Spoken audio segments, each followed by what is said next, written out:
Perempuan itu ibuku. Bagian 12.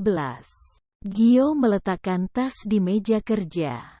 Duduk dengan tangan memijat dahi dan pangkal hidung. Sakit kepala karena percakapannya dengan Sulastri tadi. Ia merasa selalu emosi setiap kali bicara dengan eyangnya. Wanita itu tak pernah mau mengalah dan tak pernah merasa salah. Padahal jelas sekali, Adira sampai depresi berat karena ulah Sulastri dan Aldi. Pintu ruangannya diketuk, dan Gio menyuruh masuk. Melinda membuka pintu dan tersenyum membawa secangkir kopi. "Pagi, Gio," sapa Melinda sambil berjalan mendekat. "Pagi, Bu Melin." Gio balas tersenyum. "Secangkir kopi untuk mengawali hari. Minumlah." Melinda meletakkan secangkir kopi di hadapan Gio. Gio kian tersenyum. "Apakah Bu Melin turun jabatan sekarang?" Melinda berdecak dan melipat tangan di dada. "Jaga ucapanmu, Gio, atau kuturunkan jabatanmu." Gio tertawa karena tahu Melinda hanya bercanda. "Hamba mohon maaf, Nyonya." Melinda berdecak lalu menarik kursi dan duduk di hadapan Gio. Terpisah oleh meja panjang. "Aku tuh capek sebenarnya. Pengen gitu jadi ibu rumah tangga aja. Yang tiap pagi nyiapin kopi suaminya. Masakin. Terus gendong anak sambil mengantar suami berangkat kerja. Mencium punggung tangannya. Duh manis banget nggak sih?" Gio terkekeh melihat Melinda mengerucutkan bibir. "Pernikahan tidak seindah itu, Mel. Aku tahu. Tapi kita nggak pernah tahu bagaimana rasanya kalau nggak mencoba kan?" "Iya aku tahu. Tapi tetap saja, menikah itu harus kuat mental. Karena kita nggak pernah tahu badai apa yang akan menerjang selama perjalanan pernikahan. Tentu. Itu sebabnya aku nggak mau sembarangan milih laki-laki buat dijadiin suami. Meski orang tuaku masih utuh, tetap saja aku tahu bagaimana pernikahan mereka tak seindah kenyataan." Gio mengangguk-angguk sambil menyesap kopinya. Kenapa orang-orang masih mau menikah sedangkan tahu bahwa pernikahan itu lebih banyak menyebabkan luka? Tanyanya sambil meletakkan kembali kopi ke meja. Wajah Melinda berubah serius. Karena orang-orang yang mau menikah itu lebih suka mengarungi lautan bersama untuk melihat keindahan di seberang sana. Bukan hanya duduk diam di tepi pantai dan hanya menikmati ombak saja. Gio terdiam sejenak, mengangguk kemudian kembali bertanya, "Meski resikonya bisa saja kapal kalian tenggelam, atau salah satunya harus jatuh dan tenggelam di lautan?" "Iya," jawab tegas Melinda. "Setidaknya mereka pernah mencoba. Pernah merasakan bahagia melihat indahnya lautan dari tengah. Pernah tertawa bersama. Lalu sama-sama mencari jalan yang benar menuju tempat terindah itu. Bagaimana jika yang satunya ingin ke kanan, sedangkan satunya lagi ingin ke kiri? Maka kapal akan terombang-ambing dan tenggelam karena sama-sama egois dan tak mau mengalah. Jadi, sebelum memutuskan pergi berlayar bersama, pastikan jika partner kita itu adalah orang yang bertanggung jawab penuh atas keselamatan bersama." Gio kembali mengangguk-angguk. Bagaimana jika awal berlayar, kita melihat partner kita adalah orang yang tepat, tapi saat di tengah perjalanan berubah drastis menjadi orang yang sangat egois? Tergantung kita. Ingin mati tenggelam atau tetap selamat sampai tujuan.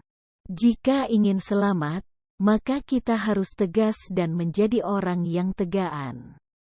Hempaskan partner yang sudah tidak sejalan. Tenggelamkan dia. Ya, Gio, kita harus seperti itu jika ingin selamat.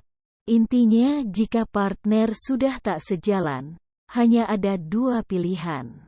Kita yang ditenggelamkan atau kita yang menenggelamkan. Bagaimana kalau kita tak punya kuasa apa-apa untuk bisa seperti itu? Maka sebelum memutuskan berlayar, kita harus punya bekal. Dalam artian, kapal yang kita buat berlayar tadi adalah kapal hasil dari bersama saat membeli. Jangan hanya jadi orang yang menadahkan tangan atau bergantung kemana kapal akan bermuara. Kita harus punya prinsip selain memiliki bekal. Maka partner kita tidak akan bisa semena-mena karena kita juga punya kuasa yang sama. Gio terdiam, mencerna semua ucapan Melinda. Ia mengingat lagi bagaimana kehidupan rumah tangga ayah dan ibunya dulu. Setahunya, Aldi bekerja di pabrik minuman soda. Sedangkan ibunya jualan pecel di pasar. Itu berlangsung selama 2 tahun saja. Ketika Gio berusia sekitar 5 tahun sampai 7 tahun. Adira berhenti berjualan pecel karena hamil.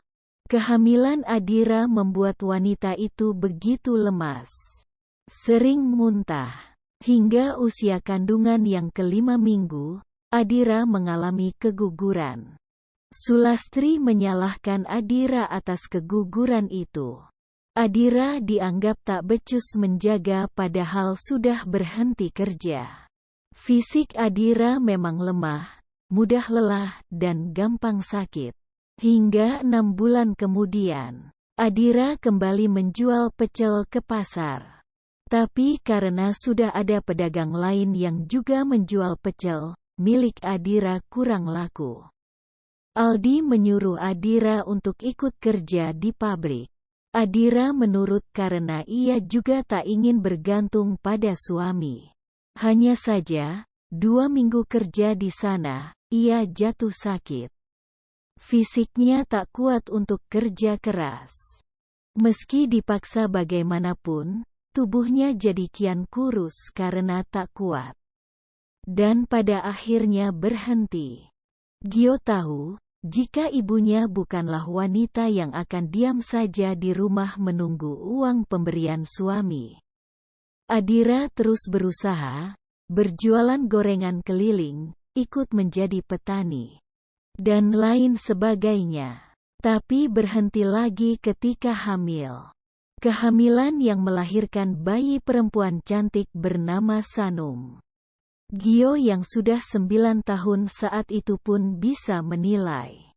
Bisa melihat. Tahu bagaimana tertekannya Adira karena tak punya uang. Gio tak pernah menuntut, meski ia ingin sekali beli mainan seperti teman. Gio pun tahu, semenjak hamil sampai melahirkan, Adira memendam perasaan. Perasaan yang kian tertekan karena sering disudutkan. Disudutkan oleh suami dan ibu mertua sendiri. Dianggap tak bisa mengurus suami dan anak. Dianggap boros dan suka minta uang terus-menerus. Dianggap tak berguna karena bisanya hanya minta. Ya, pada kenyataannya, meski Adira bukan wanita yang suka menadahkan tangan pada suami, tapi keadaanlah yang memaksanya demikian. Hanya saja, Gio ingin bertanya, mengapa ibu tetap bertahan pada ayah? Dan akhirnya dirinya sendirilah yang menjadi korban. Melinda mengernyitkan dahi mendengar ucapan Gio. Lelaki itu seperti tanpa sadar tengah mengucapkan kalimat tersebut. Melinda berdeham kemudian menjawab, "Yang aku tahu, biasanya wanita lemah jika sudah bersangkutan dengan anak. Mungkin saja, ibumu tak meninggalkan ayahmu karena takut kamu kehilangan keluarga. Keluargamu tak utuh lagi." Gio mengerjapkan mata. Menyeringai tipis lalu kembali berujar, Pada akhirnya aku pun kehilangan keluarga malah dengan cara jauh lebih menyakitkan. Setiap manusia memiliki mental yang berbeda. Dan mental ibumu lemah, Gio. Sangat lemah. Ia tipe memendam apa-apa sendiri. Merasakan sakitnya sendiri. Dan akhirnya, mentalnya semakin rusak. Kurasa ketika ibumu pergi mencari Sufor, mentalnya sudah rusak parah. Ia ketakutan sendiri. Ia kesakitan sendiri. Bahkan bisa jadi ia menyalahkan dirinya sendiri karena bayinya harus kelaparan. Mental yang rusak parah itu semakin hancur ketika mengetahui bayinya sudah tidak ada. Apalagi ditambah siksaan dari ayahmu. Depresi berat dan akhirnya tak tertolong. Gio menggertakkan gigi dengan kedua tangan mengepal. Ia tahu persis bagaimana dulu Aldi memperlakukan Adira. Aldi tahu jika Adira adalah wanita lemah, maka kelemahan itu menjadikan Aldi semakin semena. Melinda menghela napas panjang dan kembali berujar, "Aku turut prihatin atas apa yang terjadi pada ibumu, Gio. Beliau wanita luar biasa. Selalu memikirkan kebahagiaan orang lain di atas kebahagiaannya. Kebahagiaan anak-anak dan suaminya. Meskipun dirinya sendiri harus menjadi korban. Tapi bagiku, beliau wanita luar biasa. Karena tidak semua wanita bisa sebaik beliau." "Apa yang akan kau lakukan jika di posisi ibuku, Mel?" "Tidak tahu. Karena aku terlahir kaya, dan sampai sekarang, aku punya kuasa. Aku punya uang. Aku berpendidikan. Aku tidak tahu rasanya menjadi ibumu, Gio. Aku tidak tahu rasanya terlahir miskin. Hidup serba kekurangan. Secara lingkungan pun sangat berbeda. Ibumu bisa menjadi sepertiku, tapi aku tak akan bisa menjadi seperti ibumu. Itu sebabnya ku bilang ibumu luar biasa. Sangat luar biasa karena juga bisa memiliki anak yang sangat berbakti sepertimu." Gio tersenyum. "Kamu wanita yang sangat cerdas. Kurasa kamu gak akan membiarkan siapapun menyakitimu. Termasuk suamimu sendiri nantinya. Tentu saja, berani menyakitiku kuhajar balik dia." Dan mereka pun tertawa bersama.